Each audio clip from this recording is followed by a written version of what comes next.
de matemáticas este sábado 20 de junio del 2020 en el 6º encuentro de docentes de bachillerato internacional. Este encuentro es de 2 días. El día de ayer, viernes 19, tuvimos la sección de ciencias y ahorita estamos en la segunda sección, que es la de matemáticas, con el segundo webinar a cargo del maestro en ciencias Mauricio Montes de Oca Gil. El maestro Montes de Oca es egresado de la licenciatura en electrónica por la UAP y de la maestría en planeación estratégica y dirección de tecnología por la UPAEP. Ha colaborado en la educación media superior desde 2013 en el sistema de prepas UPAEP. Ha participado como docente de matemáticas y física, de matemáticas y física y como coordinador de la Academia de Matemáticas, coordinador académico y coordinador del bachillerato internacional, tanto por el programa del diploma como por el programa el POP, y actualmente se desempeña como director de la preparatoria UPAEP en plantel Atlisco. Le doy la palabra al maestro Mauricio. Muchísimas gracias, Claudia. Muchísimas gracias por la invitación. Buen día a todos ustedes. Encantado de que nos puedan sintonizar en este encuentro. Encantado de participar nuevamente con ustedes. Y pues en esta ocasión he presentado, o he más bien diseñado, una pequeña charla sobre la herramienta que es la calculadora para provocar relaciones semánticas. Y pues por supuesto que con mucha ventaja, con cierto dolo, así le quise poner, así quise titular la charla, porque pues parecería extraño que nosotros como profesores de matemáticas estemos hablando de relaciones semánticas. Por supuesto que todos nosotros que ya hemos pasado por algunos cursos de competencias docentes, pues sabemos que tiene que ver con estas relaciones de significado, relaciones semánticas. El orden de la presentación, digamos que voy a presentar de inicio un pequeño background, un pequeño contexto teórico, y posteriormente hacemos un ejercicio ya utilizando la calculadora. Me gustaría mencionar que una de las palabras claves aquí en el título es herramienta, porque me queda claro que hay algunas veces que empapados en todo el sistema podríamos abusar del uso de algún instrumento, casarnos con ese instrumento y pues de alguna manera coartar este desarrollo integral que se debe procurar en un salón de clases. Siempre se hace la analogía que incluso teniendo el mejor martillo, el mejor desarmador, el mejor torno, el mejor lo que ustedes me digan, pues si no tenemos las habilidades, si no tenemos el feeling y si no tenemos vamos a decirlo así, dote artístico, pues no vamos a producir ninguna pieza de calidad. Entonces, por supuesto que la herramienta es necesaria, tenemos a la mano una excelente herramienta, pero pues hay que complementarla con muchas otras cosas. Me gustaría que de inicio, digamos, para romper un poquito el hielo, me puedan ayudar contestando una pequeña encuesta. Ustedes pueden ya sea escanear el código QR o ingresar a www.menti.com y utilizar el código que está en pantalla, 397270. 397270. Les doy un minutito para que puedan acceder a esta pequeña encuesta y pues ahorita ya vamos presentando los resultados de esta pequeña encuesta. De hecho, hay 3 momentos en la presentación que vamos a estar utilizando esta plataforma Menti y bueno, pues al final de cuentas eso es más que suficiente. Tienen que ingresar, para los que preguntan aquí en los comentarios, a www.menti.com y el código es 397270. 397270.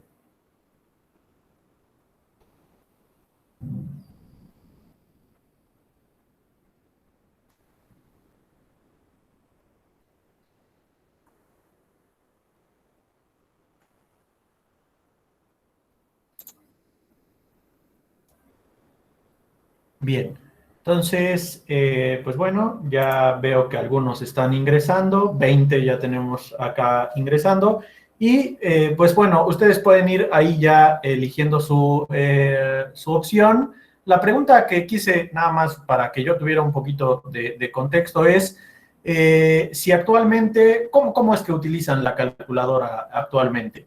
Las opciones son las que se muestran en pantalla.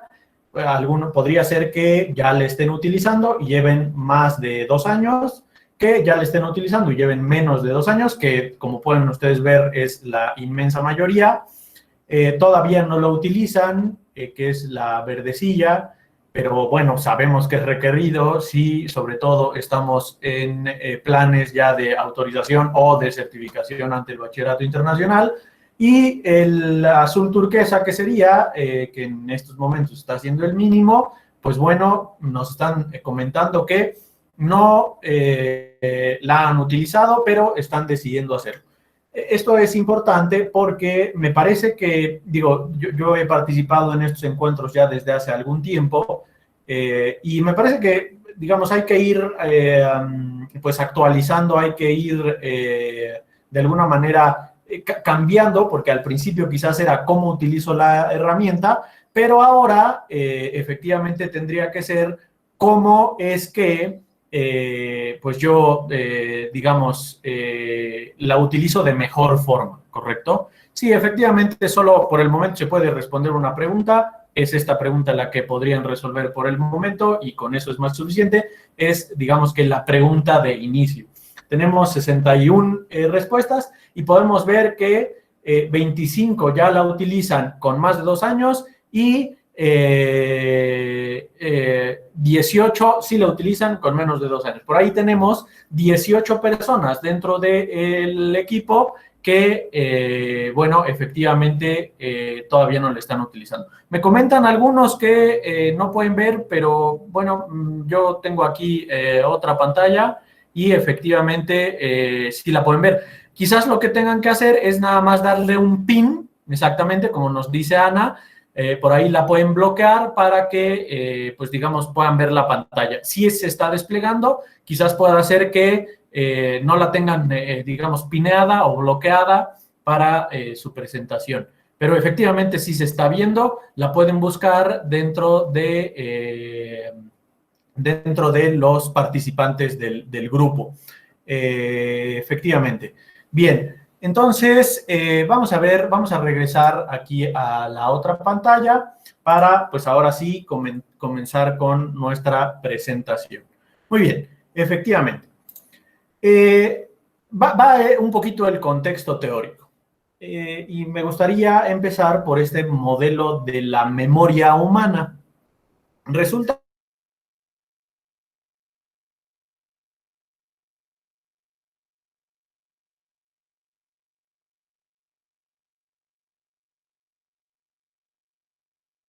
impulso de la atención, vamos a utilizar dos... ¿no me estoy oyendo? A ver, no sé si hay algún problema. Ah, ok, perfecto. Bien, gracias. Perfecto, gracias. Lo que decía es que este es un modelo de la memoria, un modelo de la memoria humana, y resulta que dos cuestiones muy importantes en el proceso cognitivo son la memoria de trabajo y la memoria a largo plazo. En el caso de la memoria de trabajo es este proceso mental que nosotros utilizamos para estar pensando, digamos, en algún concepto en específico. Y, pues, digamos, implica muchos procesos de codificación para que ya se pueda guardar, digamos, en la memoria a largo plazo. ¿Qué pasa cuando nosotros ya hemos guardado un concepto o un recuerdo? Sí, Clau, dime.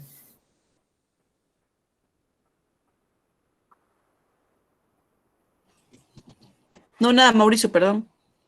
Ah, ok, perfecto. Entonces, digamos, si ya está guardado un recuerdo, pues nosotros lo vamos a evocar, pero al evocarlo vamos a trabajar otra vez en la memoria de trabajo. La memoria de trabajo es, pues, necesaria digamos, para cualquier proceso de aprendizaje. Esta memoria de trabajo, digamos que es el punto de partida de esta explicación un tanto teórica. Ahora, la memoria de trabajo, perdón, la memoria a largo plazo se divide en memoria explícita y memoria implícita. Justamente estamos hablando de que el título hablaba de relaciones semánticas porque dentro de la memoria explícita o un subtipo de memoria es la memoria semántica. Ojo, la memoria episódica es esta memoria que nos permite recordar lugares, nos permite recordar momentos. La memoria semántica es la que nos permite recordar precisamente conceptos, hacer estas relaciones de significado para poder recordar. La memoria implícita tiene que ver con todos estos procedimientos y con estos experimentos de Pavlov de condicionamiento, ya sea emocional o, digamos, natural. Entonces, ¿qué es muy importante? Es muy interesante que nosotros sepamos de todas estas divisiones de la memoria, porque hay que intentar utilizar lo más posible o evocar, hacer funcionar la memoria episódica en conjunto con la memoria semántica, en conjunto con la memoria procedimental. Bien, ¿por qué hablamos de que la memoria de trabajo es importante? De entrada es muy limitada, extremadamente limitada en cuanto a esta capacidad de almacenamiento o en cuanto a tiempo de retención. Entonces es muy limitada. Ojo, la calculadora nos ayuda muchísimo porque disminuye esta limitación o ayuda a que, dado que la memoria de trabajo es limitada, nosotros podamos trabajar con más procesos. Importantísimo. La memoria de trabajo, una vez que se desborda y además se desborda fácil, provoca, además de la pérdida de información, frustración. Y eso está, digamos, pues vamos a decir lo que hay evidencias para sustentar esto del desbordamiento de la memoria de trabajo. Ojo, importantísimo, profes, es de única entrada.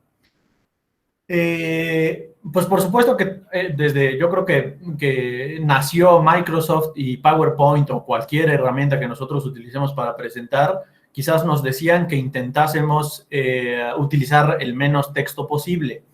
Y digamos, ya un poquito más fundamentado, la memoria de trabajo o escucha o lee. No puede escuchar y leer al mismo tiempo. Entonces, esto es muy importante, profes, porque si nosotros estamos presentando mucho texto en un lado y además les estamos explicando a nuestros estudiantes por otro lado, va a haber quien esté leyendo o quien esté escuchando, pero no quien esté haciendo los dos al mismo tiempo. Por supuesto que hay algunas personas que, digamos, en función a que su memoria de trabajo está un poquito más desarrollada, podrían estar atendiendo tantito a la lectura, tantito a la escucha, obviamente en milisegundos, y entonces digamos que se va trabajando. Pero ¿cuál sería una recomendación muy fácil? Que nosotros estemos trabajando en lectura o trabajando en escucha, pero no las dos al mismo tiempo. Y también importantísimo, hay sustento científico para establecer que la memoria de trabajo está ligada a las emociones. Quiere decir que cuando algún estudiante nos puede decir, profe, es que me bloqueé en el examen, digo, habrá algunos estudiantes que lo digan por pretexto, pero hay evidencias que nos permiten establecer que esto efectivamente es así, si digamos que se pueden bloquear en algún examen algunos estudiantes. Todo esto me lleva al concepto del aprendizaje significativo, que yo, digamos, lo escuchaba en mis años jóvenes de profesor, pero realmente no entendía específicamente cuál era el significado, valga la redundancia, del aprendizaje significativo. Vamos a intentar acotarlo a lo que menciono aquí, por supuesto que tendrá diferentes connotaciones. El aprendizaje es significativo si permite relacionar lo conocido y lo nuevo, el nuevo conocimiento. Ojo, que implica que necesita modificar preconcepciones, tan importante en matemáticas, y que implica que los conocimientos que nosotros obtenemos sean transferibles a otras áreas del conocimiento. Si cumple esto, que pues digamos básicamente son tres aspectos: relación entre lo que ya se sabe y lo que está por conocerse, si modifica preconcepciones y si implica conocimientos transferibles, entonces estamos hablando de un aprendizaje significativo. Ojo, ¿cómo logramos aprendizaje significativo? Pues juntando, combinando estas dos modalidades. El aprendizaje por hacer, y aunque suena un poquito pues redundante, aprendizaje por pensar, learning by doing y learning by thinking. Si nosotros combinamos esto y además la calculadora nos lo permite de una manera pues muy sencilla, muy práctica, entonces nosotros vamos a estar facilitando el aprendizaje significativo. ¿A qué me refiero con learning by doing? Precisamente a que el estudiante esté activo mientras se da el proceso de enseñanza y aprendizaje. ¿Y a qué me refiero con learning by thinking? Me refiero a que nosotros logremos profundidad en el concepto. ¿Y a qué me refiero con profundidad en el concepto? Uno, a que nosotros lo podamos ver desde diferentes perspectivas. Por supuesto que desde diferentes perspectivas un concepto se puede ver desde diferentes formas. En esta analogía, que lo podamos ver desde lo macro o desde lo micro, que nosotros lo podamos, pues digamos, traer a la mente, pensar, imaginar, reflexionar individualmente, a veces con aparatos electrónicos, a veces sin aparatos electrónicos, a veces en lo colaborativo, y que, como ya bien dijimos, que no se, pues digamos que focalice en una sola rama. Es decir, yo estoy enseñando matemáticas y yo enseño matemáticas para usted contar, bye. Sino que lo intentemos, mezclar, lo intentemos combinar, lo intentemos vincular con diferentes áreas del conocimiento. Si alguno de ustedes estuvo en el encuentro del año pasado, yo hablé mucho de evitar la pseudo-contextualización. Y pues por supuesto que sigo en la misma idea, sigo en la misma recomendación. Hay que intentar contextualizar, pero contextualizar a ejemplos, por supuesto, pueden ser acotados, pueden ser limitados, pero lo más real posible. Es decir, que estos contextos no sean imaginativos de, oye, pues un hombrecito está parado en la luna, como en física, por ejemplo. No, que sean contextos, que sean ejemplos, que sean situaciones lo más allegadas a la realidad posible. Tips, ya prácticamente para cerrar todo este contexto teórico. ¿Cómo podemos desarrollar la memoria de trabajo? Uno, estableciendo exámenes, pero como herramienta de aprendizaje en lugar de herramienta de medición. Hay evidencias que nos sustentan que el proceso de evocación, el proceso de recordar, eso fija en la memoria a largo plazo los recuerdos. Y más aún, si me costó trabajo recordar y lo recordé, eso fija todavía más en la memoria de trabajo. Entonces, si nosotros utilizamos los exámenes como una herramienta de aprendizaje, no solo de medición, entiendo por supuesto que se tienen que utilizar también como medición, vamos a estar fijando en la memoria a largo plazo. Y ustedes saben que dado que el contenido en el bachillerato internacional implica 2 años, pues es necesario estar fijando en la memoria a largo plazo muchos conceptos. Entonces, primera recomendación es esa: utilicen exámenes como herramienta de aprendizaje. ¿Qué significa esto? Pues que ya sea que tengan una ponderación sumativa muy baja o que no la tengan. El siguiente tip que yo les podría dar es promover la autoexplicación. Que un estudiante se explique a sí mismo lo que está sucediendo, ya sea en un procedimiento o de manera un poquito más conceptual en algún ejemplo. Otro tip que yo les podría dar es promover la evocación entrelazada. ¿Qué significa esto? Esto significa que nosotros utilicemos, digamos, diferentes conceptos, pueden ser, por supuesto, de matemáticas, pero de manera conjunta. Si yo estoy enseñando triángulos, que estemos ya sea explicando, recordando o practicando triángulos rectángulos, triángulos oblicuángulos, con teorema de Pitágoras, con ley de senos, con ley de cosenos al mismo tiempo. está comprobado en ciertas investigaciones que la evocación entrelazada es mucho más útil para fijar en la memoria a largo plazo que la evocación, digamos, dirigida. Es decir, a ver, vamos a hacer, estudiantes, vamos a hacer ejemplos de triángulos, rectángulos. Entonces, no se olviden de utilizar Pitágoras, ¿correcto? No se olviden de utilizar razones trigonométricas, ¿sale? Eso sería una evocación dirigida. Yo les dije que tienen que recordar y lo único que tienen que hacer es aplicar la fórmula. La evocación entrelazada implica que hay un proceso inicial de discernimiento y entonces eso va a fijar mucho más fácil en la memoria de trabajo. Y la última recomendación que yo les podría dar es promover mucho la ejemplificación y la imaginación, pero del estudiante hacia nosotros. A ver, Pedrito, ¿cómo puedes aplicar esto en algo que sea completamente nuevo, que no se haya dicho en esta clase? Ah, pues muy bien, profe, yo lo puedo aplicar así, yo lo puedo aplicar asado.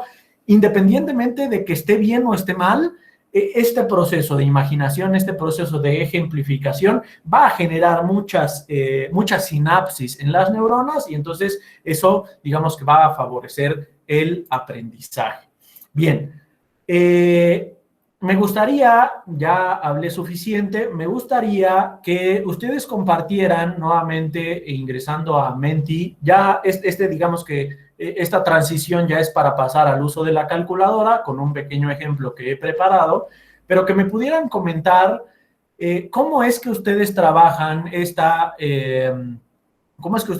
este aprendizaje significativo dentro de sus aulas. Entonces, si se gustan, cambiar a Mentimeter y ahí podemos contestar la siguiente pregunta. La pregunta es precisamente cómo promueves el aprendizaje significativo, ya sea en tus sesiones de trabajo, en tus clases o por medio de tus actividades. Entonces, ahí ya directamente pueden ir respondiendo, pueden ir escribiendo para que podamos ver aquí algunos de sus comentarios. Por supuesto que incluso si ustedes tuvieran, es el mismo código, el mismo código 397270 menti.com para que puedan ingresar y puedan colocar algunos comentarios. Por supuesto que igualmente si tuvieran alguna pregunta, la pueden ya sea escribir en los comentarios o solicitar por ahí su participación y abriendo el micrófono para que me puedan hacer alguna pregunta. Entonces, ya van apareciendo algunas participaciones, busco temas actuales, total y absolutamente, de hecho, justo lo que voy a intentar hacer es precisamente promover esto por medio de un ejemplo actual, por medio de relaciones, de actividades relacionadas a su entorno, vinculando los temas vistos con situaciones en la vida real, total y absolutamente de acuerdo, discusiones en grupo, totalmente. Ojo que, digamos, se ha dicho mucho, en la educación no existe la panacea. De repente todo el mundo dice, pues es que hay que trabajar en grupo. Pues sí, pero no siempre hay que trabajar en grupo. Hay veces que hay que trabajar individual y hay veces que es necesario trabajar en grupo e individual. Para el comentario que me preguntaba, el código es 397270. Perdón. Vamos a leer un poquito más de participaciones, empleando ejemplos históricos, muy bien, con aplicaciones en contextos locales, muy bien, aplicando recursos interesantes y novedosos. Aquí, miren, recordé, ahora sí que evoqué un pequeño suceso que me sucedió cuando yo estaba pues, en mis primeros años de profesor. Resulta que a mí me encantan los deportes, sobre todo el fútbol, soccer. Y yo lo que hacía era, pues ponía muchos ejercicios relacionados a esto. Intentaba buscar estadísticas, intentaba encontrar, pues digamos, algún tipo de relación, intentando contextualizar lo más real posible con ejemplos de deportes. Hasta que un día una chiquitilla me dice, oiga, profe, no me lo tome a mal, pero pues la verdad es que a mí no me interesan los deportes, ¿me podrá cambiar el contexto? Y sí lo tomé a bien, porque de repente, leyendo este comentario, nos decían aspectos interesantes. Y resulta que pues estos aspectos interesantes es complejo cuando nosotros tenemos quizás 30 o más estudiantes en el salón de clases, pues llegar a interesarles a todo al mismo tiempo. Y pues la única manera que yo encontré es otra vez diversificando los temas. De repente uno ha llegado a biología, de repente uno ha llegado a deportes, de repente uno ha llegado a física, uno ha llegado a artes. Y esto, créanme, que es muy útil. Por supuesto que implica muchísimo tiempo porque uno no es experto en todo. Y entonces tiene que estar empapando de mucha información. Pero eso genera un empoderamiento y un interés en la clase como no tienen idea. Es quizás uno de los ejemplos de los consejos empíricos que yo he, pues digamos, de alguna manera entendido y que se los puedo pasar, por supuesto, que con mucho gusto. Mini exploraciones, ese me encanta. Hice un ejercicio recientemente, seleccionas un tema, crean un problema de aplicación y que ellos hagan videos explicativos. Fíjense que este tema de la pandemia, pues por supuesto que nos llegó a mover en todos los aspectos.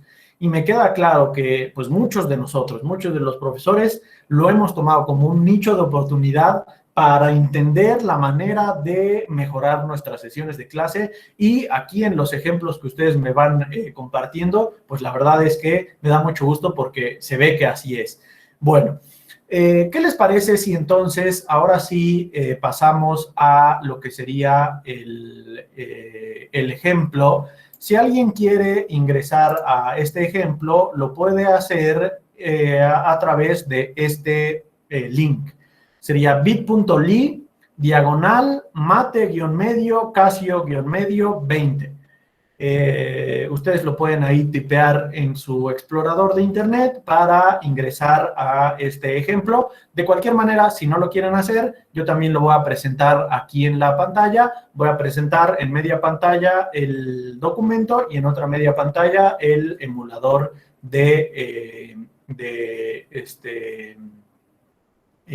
la calculadora. Entonces, si me permiten, voy a justamente pasar a eso. Voy a dejar de compartir rápidamente la presentación porque lo estaba presentando en ventana para rápidamente presentarlo en escritorio. Permítanme tantito para que se pueda ver. Ahí está. Ahorita ya les va a aparecer. Bien, entonces en este momento ya ustedes pueden estar viendo del lado izquierdo de la pantalla, ven el archivo y del lado derecho de la pantalla ven la calculadora. Lo voy a hacer un poquito más grande para que, pues, digamos, se puedan ver un poquito más grandes las letras.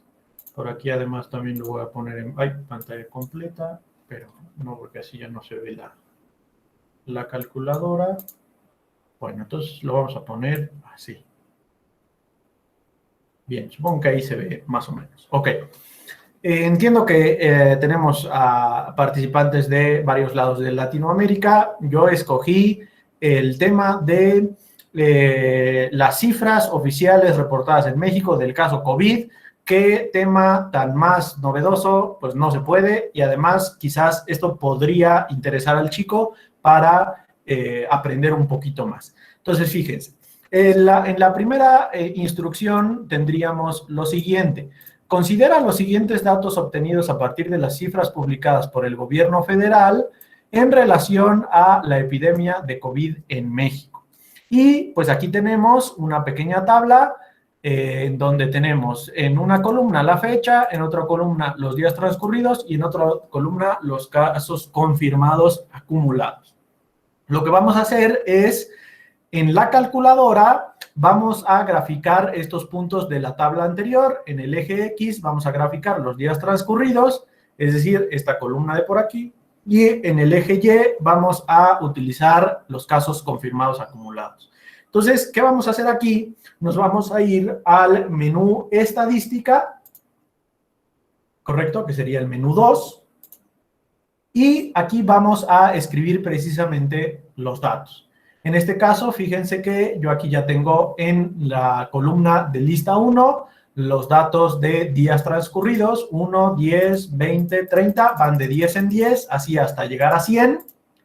Y en la lista 2, ustedes pueden ver que yo tengo los casos confirmados acumulados. 1, 7, 118, 848 y así sucesivamente.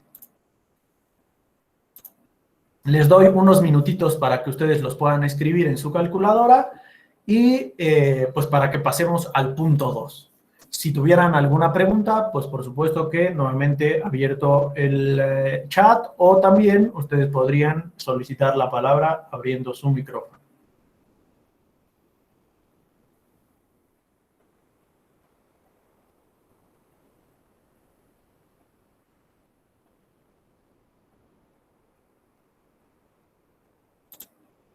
Muy bien.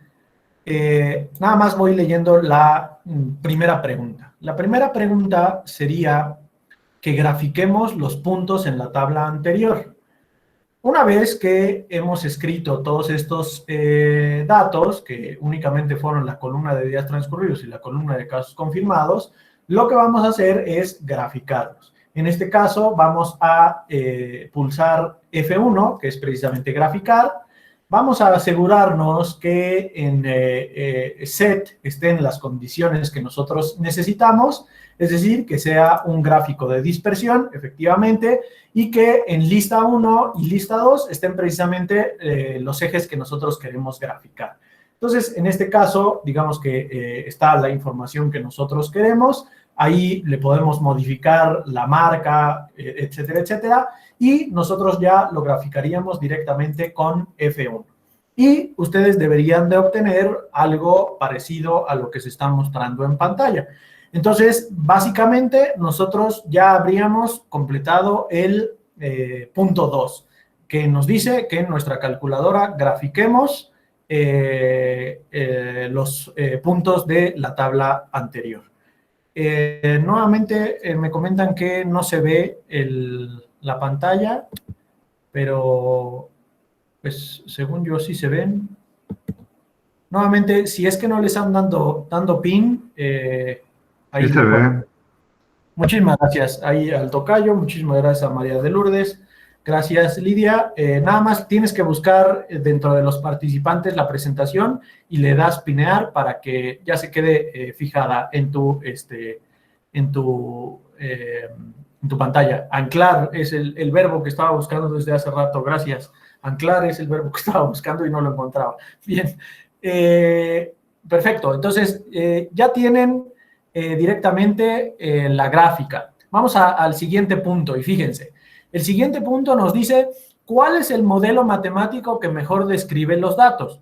Pues por supuesto que aquí hemos escuchado de entrada muchas cosas y quizás el chico venga con alguna preconcepción y yo estoy seguro que si estuviéramos en clase alguien nos diría exponencial, profe. Bueno, pues vamos a ver si efectivamente el mejor modelo es el mejor, el exponencial. ¿Qué vamos a hacer aquí? Yo le daría tiempo a los estudiantes de que jugaran, pero bueno, lo vamos a hacer acá nosotros juntos.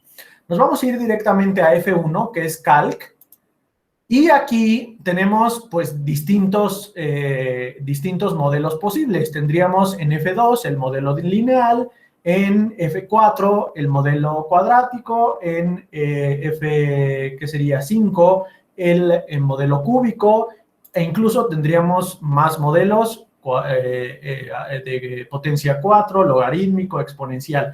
¿Qué les parece si primero voy a poner el exponencial? Porque pues, precisamente nos han dicho en la tele que el modelo exponencial es el modelo que dicta todo este fenómeno. Vamos a ponerlo.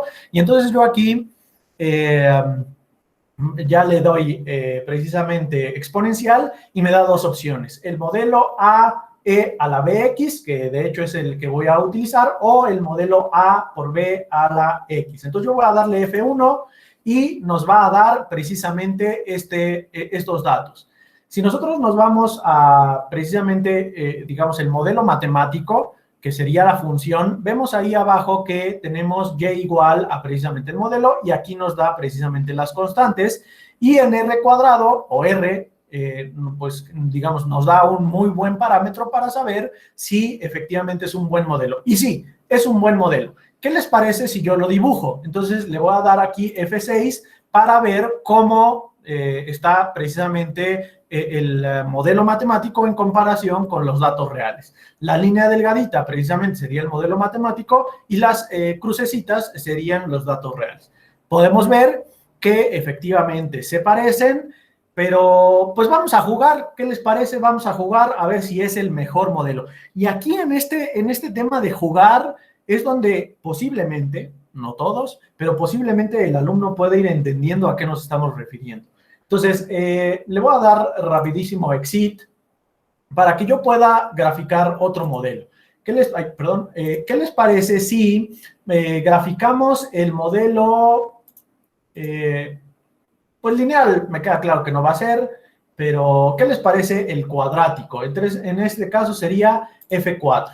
En este caso tendríamos ahora el modelo cuadrático, tendríamos las constantes y yo le voy a poner dibujar.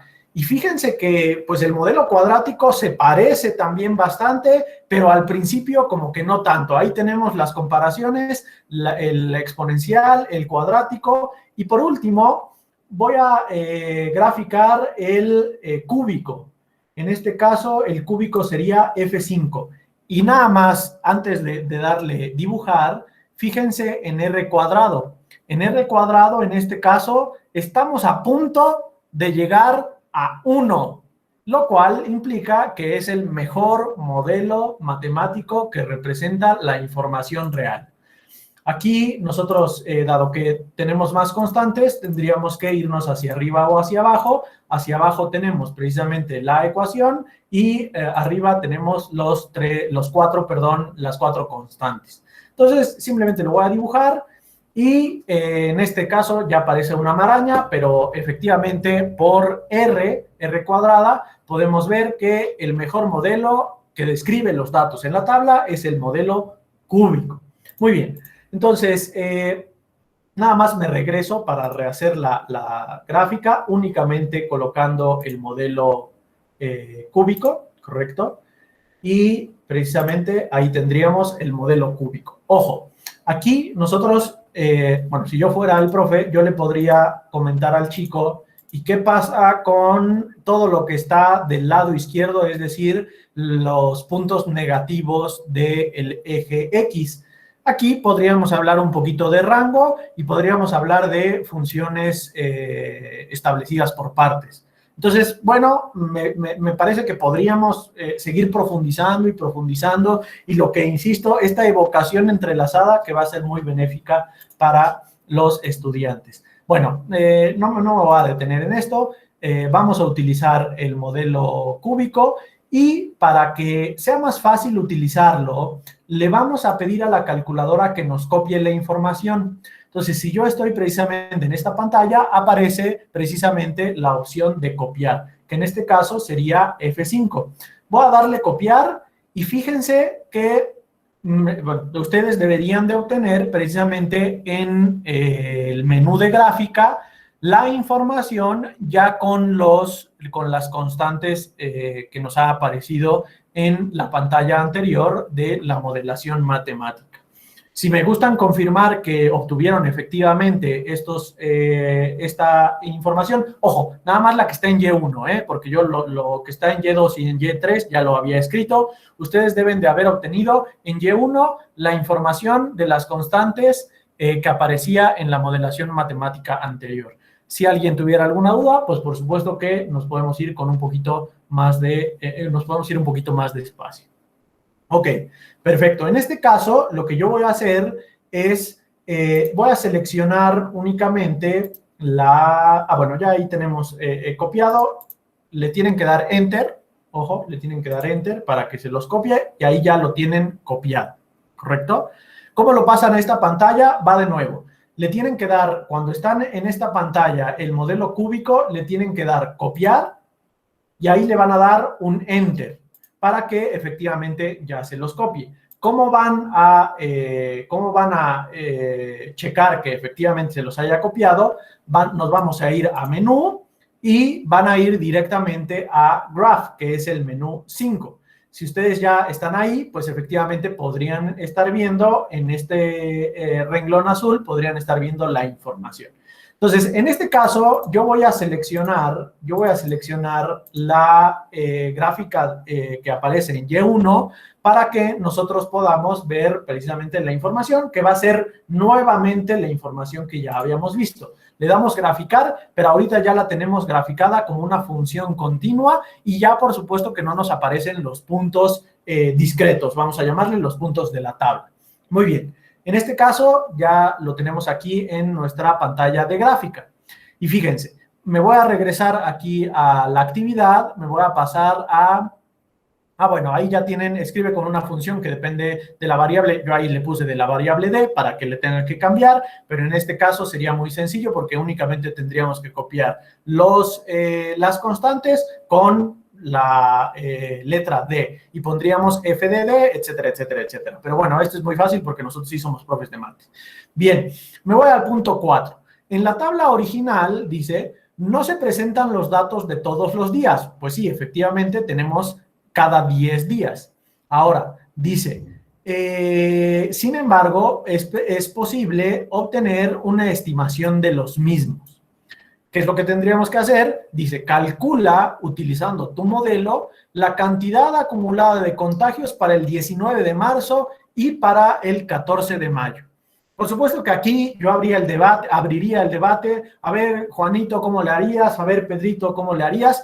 Y ojo, no estoy esperando una respuesta única. Podrían decirme varias cosas. Ah, profe, pues yo voy a evaluar a mano, yo voy a evaluar pues en los días que me está diciendo. Perfecto, Pedrito. Ah, profe, ¿sabe qué? Yo en la gráfica voy a dibujar en el eje X la línea perpendicular y luego en el eje Y la línea perpendicular y ahí entonces ya tendría el cruzamiento, profe. Muy bien, María. Entonces, esto sería, digamos, ya trabajo de la clase.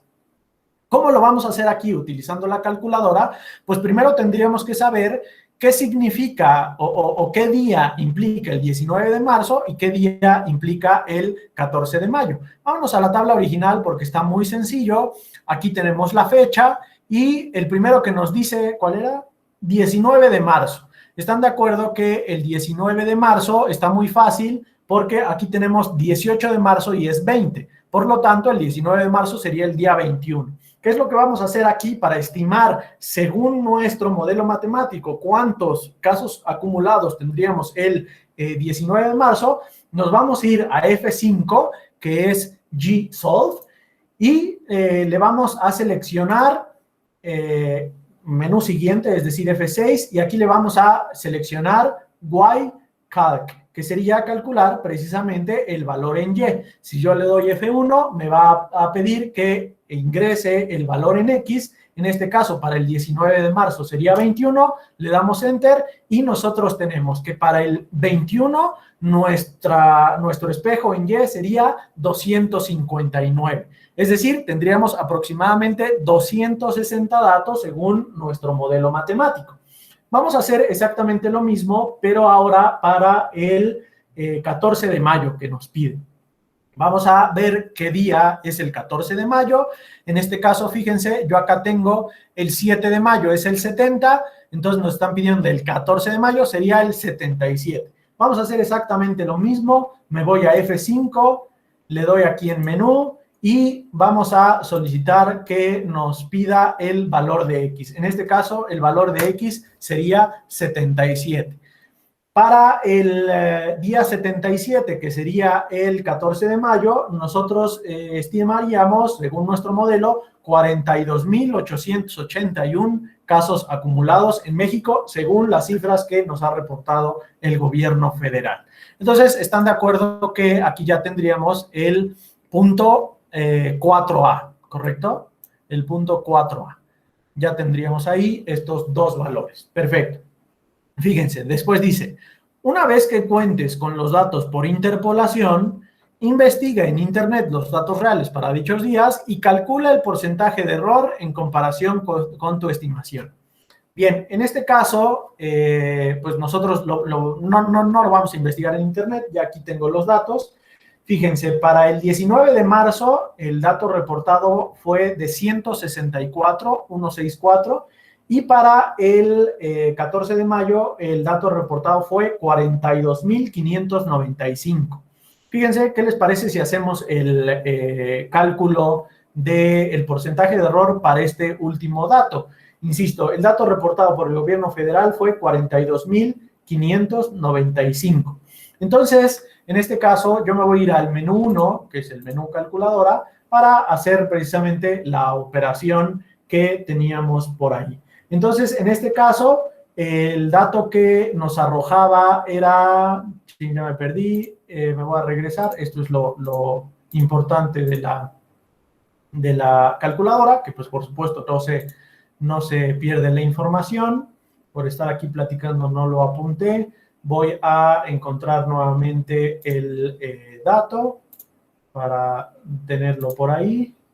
Dijimos que es 77 y son 42,881, ¿es correcto? 42,881. Bien, entonces ahora sí vamos a calcular el porcentaje de error. Ustedes saben que el porcentaje de error en los exámenes del IB son, pues, siempre aparecen. En este caso tendríamos el dato de 42,881 menos 42,595, ¿correcto? Y de ahí tendríamos entre 42,595, que fue efectivamente el dato real. Y pues por ahí podemos ver que efectivamente es un dato, el porcentaje de error es de el 6%, 0.67%, es bajísimo. Entonces, de aquí también podríamos estar platicando con los chavos, a ver qué te parece. Quizás podríamos jugar, oye, calcúlalo para el 19 de marzo, es un poco mayor, calcúlalo para otro día, es un poco mayor. Oye, cuando el porcentaje de error es muy grande, cuando el porcentaje es muy bajo, si yo me acerco al origen, si yo me acerco al final de la tabla, etcétera, etcétera, etcétera. Vamos al punto C. En el punto C nos dice ahora que estimemos por extrapolación el número de contagios acumulados del 7 al 13 de junio.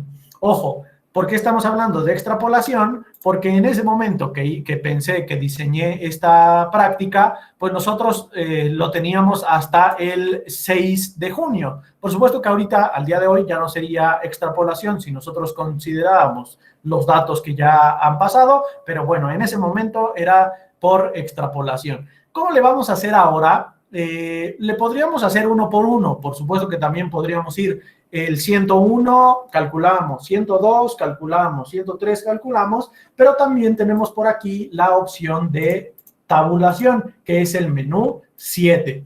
Entonces, en el menú 7, fíjense que nosotros ya tenemos, o ustedes deberían de tener en el renglón azul los mismos datos. Entonces, vamos a jugar con esos datos del renglón azul, de Y1, para que nosotros podamos tabular. Vamos a configurar pues esta tabulación. Para eso le vamos a dar F5, que es set. Y en este caso, nosotros tendríamos que comenzar desde el día 107, que sería precisamente el 7 de junio, y terminaríamos hasta el día 108, que precisamente sería el 13 de junio. Y incrementaríamos de 1 en 1, es decir, que el paso sería 1. Si nosotros ya tenemos esta configuración, empezar en 101, terminar en 108 y que se vaya de 1 a 1, entonces ya le podemos establecer que nos tabule. Si a nosotros nos tabula, pues nosotros ya tendríamos la información de manera muy sencilla, sin que el chico tenga que estar haciendo las cuentas a mano, evaluando a mano. Entonces, para este caso, tendríamos que el día 7 de junio serían 118,000 y para el día 13 de junio serían 150,000. Fíjense, si fuera esta una clase real, pues yo les diría, oigan, pues vámonos al día anterior y hagamos lo mismo que en el ejercicio B, en el inciso B. Calculemos el porcentaje de error, pero ahora para extrapolación, ¿correcto? Bien. No sé si hasta aquí haya alguna duda, si todos me vayan siguiendo, si todo bien. Si gustan irlo colocando en los comentarios. Si no hay ningún problema, pues por supuesto que me voy con el siguiente ejemplo. Perfecto, muchas gracias, todo bien. Vámonos con el ejemplo, el inciso D. El inciso D dice, calcula el número de nuevos contagios para el día 23 de mayo. Y aquí ya así como el meme, como el GIF que le explota la cabeza, hay muchísimas opciones y a pesar de que yo esperaría pues que alguien, quizás ahí, que dijéramos vulgarmente, le gira, me pudiera decir, pues profe, yo utilizo cálculo diferencial, pues por supuesto que sabemos que en el salón de clases es difícil. Y aquí daría por buenas y felicitaría a todas las personas que me dijeran todas las posibles maneras de calcular el número de nuevos contagios para el día 23 de mayo. Y empiezo. Alguien me podría decir, profe, pues como usted ya nos enseñó o nosotros ya vimos cómo calcular el número de contagios acumulados para tal día, ¿qué le parece si lo calculo para el 22 de mayo, lo calculo para el 23 de mayo y hago la resta, profe? Muy bien, Juanito, excelente, tienes una felicitación porque muy bien, lo has encontrado fenomenalmente, ¿correcto? Pero bueno, el caso es que después de toda esta plática, a lo que yo llegaría es, oigan, chavos, ¿y por qué no? ¿Qué les parece si pues utilizamos el cálculo diferencial para poder encontrar el número de nuevos contagios? Dado que tenemos la curva de contagios acumulados, si yo encuentro la derivada en un punto, estaré encontrando el cambio instantáneo para ese momento. Y entonces aquí ya los chavos empiezan a entender, pues, ¿para qué demonios sirve el cálculo diferencial? Por lo menos ya les explicamos un puntito muy real. ¿Qué les parece si antes de graficar, digamos, toda la función ya derivada, hacemos una evaluación de derivada directamente en la calculadora? Para eso me voy a ir al menú 1, ¿correcto? Y en este caso, digamos que está un poquito pues, largo, porque yo voy a tener que copiar todos los datos, dado que aquí sí no me permite la calculadora copiar por constante. Entonces, lo que vamos a tener que hacer es, nos vamos a ir directamente a Math, que en este caso sería F4, y le vamos a dar la primera derivada, que en este caso sería F4 nuevamente. Y entonces, en este caso, nosotros tendríamos que colocarle la función original para que nos pueda precisamente dar la derivada evaluada en un punto. En este caso, el punto a evaluar, dado que nos están pidiendo el 23 de mayo, en este caso sería el 23 de mayo, vámonos a la tabla original, 23 de mayo sería 17 más 6, ¿están correctos? Entonces sería 86. En este caso, aquí para la evaluación, sería 86. ¿Y qué le vamos a colocar dentro de los paréntesis? Dentro de los paréntesis le vamos a colocar el modelo matemático. En este caso, el modelo matemático lo podemos encontrar directamente en Graph. Es decir, en este caso sería, lo voy a tomar a 3 decimales para que no sea mucho tiempo, sería .199 por x al cubo menos, ¿están de acuerdo? 10.010 por x al cuadrado, ¿están de acuerdo? Más 151.339 por x menos 347.964 por x a la 0, es decir, por nada. Entonces, aquí me voy a regresar precisamente al menú 1 y le voy a, ahora sí, colocar este modelo cúbico. Nuevamente, 0.199. Recuerden que para escribir x lo vamos a hacer con esta tecla que tiene una x, una teta y una t. Entonces, ahí ya nos aparece la variable. Era menos 10.010. Bueno, yo podría colocar así nada más. Ahora sería, perdón, me faltó el x al cubo, perdón. Aquí sería nada más elevarlo al cubo, ¿verdad? Aquí x al cuadrado, ¿están de acuerdo? y después tendríamos más 151.339. Ahora sí, x lineal. Falta x cuadrado y x cuadrado. ¿Perdón? Falta x cuadrado. Mire, claro, gracias. Ahí está, perfecto. Ahora sí. Gracias, gracias. Bien, entonces ya nada más le vamos a dar Enter, y aquí nos daría precisamente el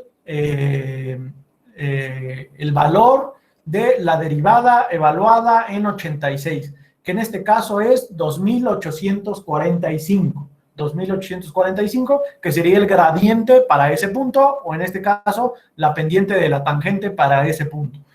En este caso, ya tenemos cuál sería el valor de los nuevos contagiados según nuestro modelo para aquel 23 de mayo. Fíjense, aquí tengo el dato real. El dato real era 3.329. 3.329 fue el dato real que fue pues, publicado. Entonces, ahí podríamos seguir jugando. Oigan, ¿por qué falló? ¿Por qué tenemos un porcentaje de error un poquito más grande? ¿Sirve el modelo? ¿No sirve el modelo? Etcétera, etcétera, etcétera. Acá algo que hay que quitarle de la mente a los estudiantes es que las matemáticas deben de ser súper exactas, pues porque nosotros entendemos que cualquier modelo matemático tiene su grado de validez y esto hay que hacérselo entender a los estudiantes. No porque, por ejemplo, aquí tengamos 500 de diferencia en un nuevo día, ya el modelo matemático no sirve para nada, sino simplemente hay que irles enseñando todas estas particularidades de precisamente de la modelación matemática. Justamente, de hecho, el aquí teníamos, ya lo dijimos, el dato real era 3.329. Fíjense, después tenemos, calcula el cambio en número de nuevos contagios para el día 7 de junio. Y en este caso, pues al Vivales ya se le debería de entender, pues profe, si ya me dijo que el cambio es la derivada, o ya lo sabíamos y además lo recordamos, pues ¿qué le parece, profe, si obtenemos la segunda derivada y entonces pues ya tendríamos el dato para el 7 de junio? En este caso, ya no lo voy a repetir, pero en este caso también la calculadora nos permite calcular la segunda derivada. Aquí ya nada más tendríamos que darle F5, ¿correcto? Y entonces acá ya tendríamos la segunda derivada para el día 7 de junio. En este caso, el 7 de junio sería el 101. Insisto, ya no lo voy a hacer, pero bueno, si fuera una clase real, pues por supuesto que lo haríamos. Después, G. Una vez que cuentes con el dato, investiga en internet la información real para ese día, es decir, fue exactamente la misma mecánica que en los incisos D y E.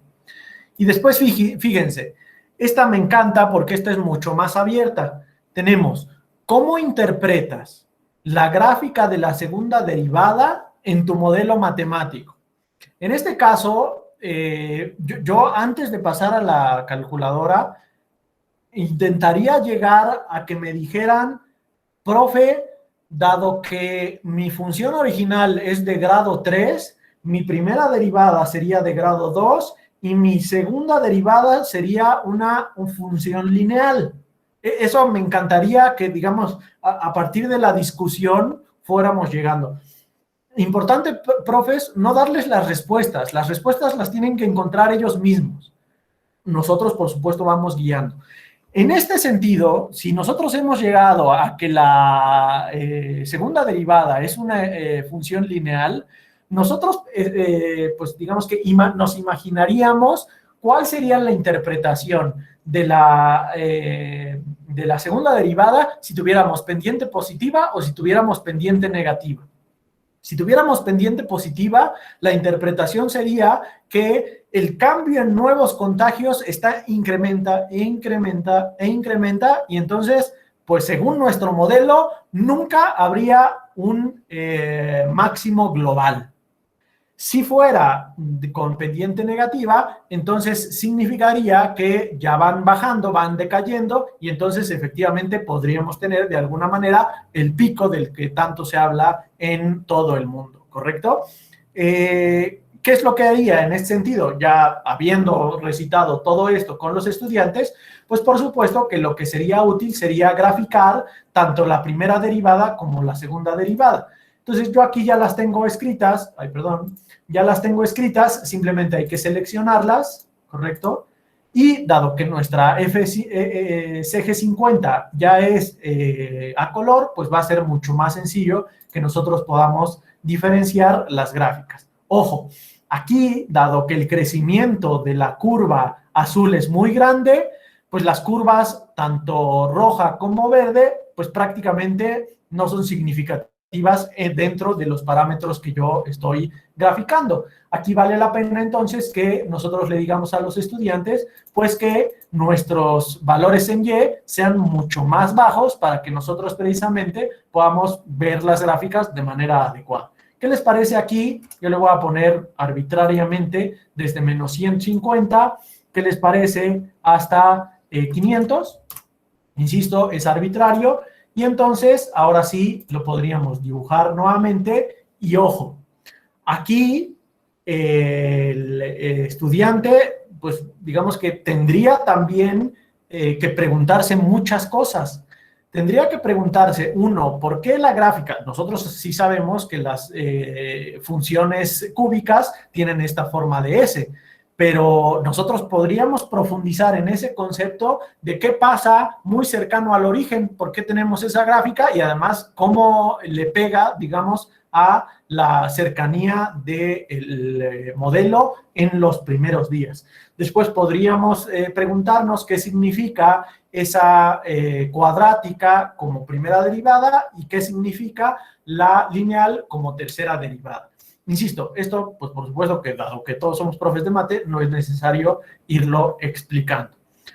Algo que yo haría, y esto pues simplemente lo puse aquí como recomendación, yo les pediría que fueran haciendo ahorita ustedes lo tienen compartido únicamente para ver, a los estudiantes quizás por Google Classroom, en nuestro caso de UPAEP, nosotros se los compartiríamos para que nos fueran llenando toda esta información en pues tiempo real.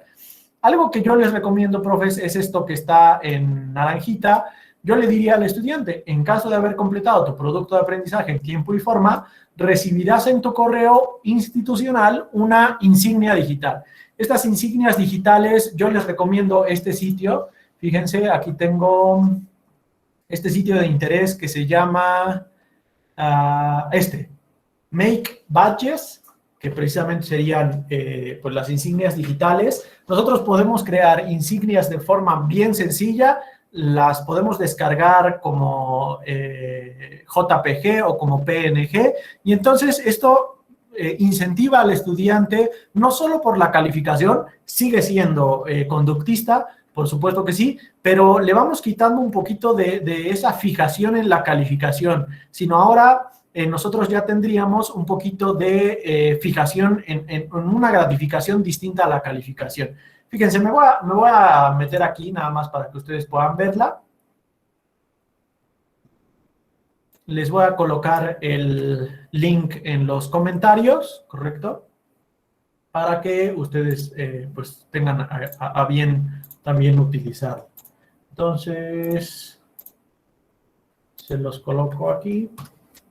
Es, insisto, una herramienta que nos ayuda a generar insignias digitales. Entonces nosotros le podemos poner pues muchas ahí decoraciones y al final lo podemos descargar. Es completamente gratis, entonces esto es bastante útil. Bien. Por supuesto que aquí ya no lo vamos a hacer, pero dadas mis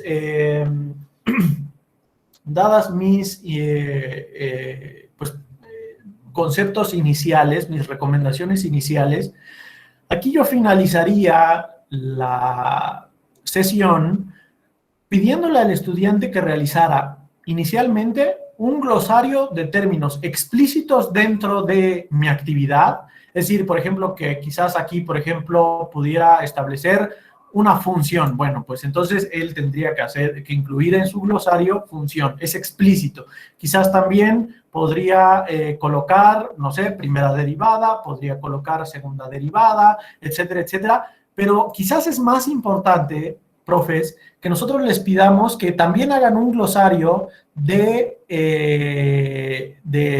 conceptos implícitos importantes, es decir, que no está incluido de manera explícita en el documento, pero que yo también tuve que estar trabajando. Y esto ya de inicio, profes, es un proceso de evocación.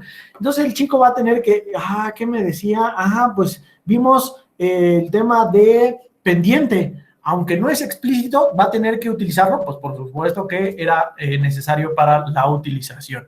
Por aquí me preguntan en el chat si es algo similar a trabajar con gamificación, esto de las insignias. Efectivamente, digamos que de ahí está tomada la idea de gamificar un poquito. Por supuesto que este tema de gamificar puede ir desde algo muy simple como esto, que es entregarles una simple insignia, a utilizar herramientas pues más complejas, más digitales, que permiten todo esto de la gamificación, o incluso en el plano intermedio, digamos que hacer uso de esta actividad que hacían en Harry Potter, que por grupos tienen puntos y al final del año pues se sabe quién ganó más puntos y entonces estamos gamificando. Efectivamente, digamos que sería una pues parte de gamificación, ¿correcto? Bien, siguiente punto, importantísimo. Dice, sin ver la secuencia de trabajo, recuerda los pasos que seguiste primero. Entonces, aquí, profes, es lo que les mencionaba. El simple hecho de evocar, de recordar, va a estar fijando, es como un spray fijador, como una laca de fijación, va a estar fijando en la memoria a largo plazo todos los pasos que nosotros fuimos realizando. Esto no lo hacemos digamos, aunque es un ejercicio súper simple, no lo hacemos tan explícito en clase como deberíamos hacerlo. Recuerda qué fue lo que hiciste. Cierra tus ojitos, hijo, cierra tus ojitos y recuerda lo que hiciste. Fíjense que se establece, muchos estudiantes, investigadores de pues todos estos procesos cognitivos, establecen que el humano, pues por supuesto que es una máquina de aprender, pero no es una entidad que de forma innata reconozca la eficiencia de los procesos de aprendizaje. Es decir, aprendemos, pero quién sabe si lo estamos aprendiendo de manera eficiente, eficaz o si ninguna de las anteriores. Entonces es importante ir guiando a los estudiantes con estrategias que les permitan de alguna manera aprender eficientemente. Bien, entonces el primer paso sería que cierre sus ojos y que recuerde. Ojo, ¿es un proceso evidenciable? No. ¿Vamos a saber si todos los estudiantes lo están haciendo? No. Pero quien lo haga va a ver, pues de alguna manera, resultados positivos en todo esto. Segundo, autoexplícate. Importantísimo, yo decía en mi primera intervención, en la primera parte de la plática, que esta autoexplicación también fija en la memoria a largo plazo. Pues muy bien, ahora sí que yo me digo a mí mismo, Mau, lo que hicimos nosotros al principio fue esto, así interpretamos la gráfica de la derivada, así, etcétera, etcétera. Parece tonto, parece hasta loco, pero este proceso de autoexplicación es muy importante. E insisto, sobre todo para el IB, en donde el chico tiene que recordar tantos conceptos, tantos conocimientos, que son de 2 años, en un par de exámenes. Bien, tercer punto. Yo les decía, permitamos que los estudiantes propongan ejemplos desde cero e imaginen algunas aplicaciones extras, porque también lo mencionaba, que el aprendizaje significativo también tiene que ver mucho con esta relación de conocimientos, pero también con esta, digamos, traslación de lo que yo sé a otros contextos. Entonces, ahí estaríamos fomentando esto. Dice, imagina un caso similar en el cual podrías aplicar las mismas herramientas matemáticas. Y entonces, bueno, pues aquí podríamos establecer muchísimas cosas. Yo, sinceramente, si fuera en clase, banearía, prohibiría el ejemplo de física, porque ese no es un ejemplo desde cero, sino es un ejemplo ya dirigido. Pues, profe, si nosotros tenemos la posición, entonces derivamos y tenemos la velocidad, que es el cambio de posición en el tiempo, y si volvemos a derivar, tenemos el cambio del cambio, que sería la aceleración. Ese ya, quizás yo se los daría para que entiendan qué estoy esperando, pero no se los permitiría, porque aquí lo que quiero es que, ojo, lleguen a ejemplos fuertes o no, estén intentando llevar los conocimientos que aprendimos aquí y que han aprendido previamente a un contexto completamente distinto. Y es muy importante mencionar que este proceso de llevar una información conocida en un contexto a otro contexto es muy difícil. Bajo esa aseveración, bajo esa afirmación, hay que ser muy pacientes porque se dice que únicamente los expertos que ya tienen demasiadas relaciones en sus neuronas, que ya tienen demasiada información en la memoria a largo plazo, van a poder de manera adecuada llevar conocimientos de un lado a otro. Entonces, sinceramente, yo no esperaría que en todos los casos nuestros alumnos fuesen capaces de realizar estas transformaciones de manera adecuada, pero el proceso de intentarlo ya desarrolla mucho y es bastante útil. Bien, vamos a pasar nuevamente a la presentación. Antes, no sé si haya alguna duda, no sé si haya algún comentario. Aquí terminó la actividad que yo les presentaría a mis estudiantes. Quizás podríamos hacer algún repaso, etcétera, etcétera. Bueno, pero aquí ya para nosotros ya terminó. No sé si me pudieran ayudar nuevamente conectándose a Mentimeter, menti.com, código 397270, es exactamente el mismo, para que ahora me puedan comentar sus preguntas.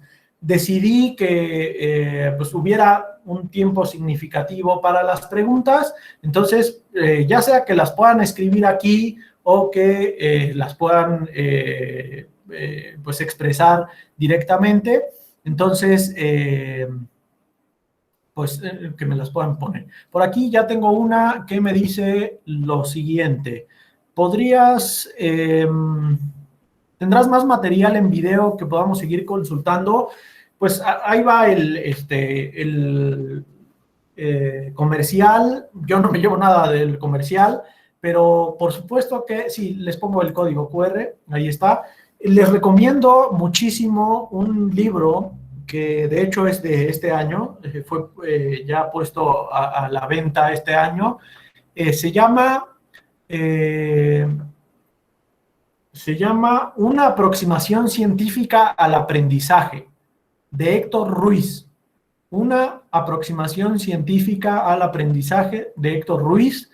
Híjole, la verdad es que me parecería que es un must, es un deber para todo profesor leer este libro, porque lleva toda la potencia científica, es decir, no es un libro de opinión, es un libro científico, muy bien redactado, muy simple, que nos da muchísimas buenas prácticas y además sustentadas. Insisto, una aproximación al aprendizaje, de Héctor Ruiz. Entonces, pues ese se los recomiendo. La verdad es que en video no tengo pues mucha información, pero bueno, pues ¿cuál sería una de mis recomendaciones? No caigamos y de hecho lo dice el libro, no caigamos en la tentación de esta pseudociencia, de que ahora ya salió el Flipped Classroom, entonces todos vamos a Flipped Classroom, y ahora ya salió el Blended Classroom, y entonces ya vamos todos a Blended Classroom, y ahora ya salió no sé qué, y entonces todos al no sé cuánto. Me parece que la clave está en diversificar, la clave está en todo esto. Bien, primera pregunta. Más que preguntas, el taller estuvo excelente, pero necesitamos practicar y te agradeceríamos con más material. Pues si gustan, Claudia nos va a estar pasando más material. De hecho, también recomendarles la página de Casio Educativo, porque también tiene ya muchas prácticas, tiene muchos tutoriales, entonces también ahí. Y bueno, lo más sencillo, yo siempre lo he pensado, o irnos directamente al manual, o también, pues en algún caso, nosotros podríamos buscar cómo obtener una derivada en la CG50, y seguramente en YouTube nos van a aparecer muchos tutoriales. Entonces, bueno, en ese caso, la doctora Claudia nos va a facilitar información, pero también me parece que hay mucha información ya en la red. Bien, ¿qué editorial de libros recomendarías para los nuevos cursos de matemáticas del IB? Yo aquí recomendaría mucho híjole, se me fue el nombre, creo que es Hayes, es una editorial, si no mal recuerdo, australiana. Entonces, ese, pues yo se los recomiendo. Oxford, a mí también me gusta un poco. Yo recomendaría que también aquí, en medida de lo posible, en sus centros de estudio, ese mero, el que están poniendo aquí en el chat, ese es el que recomendaría más.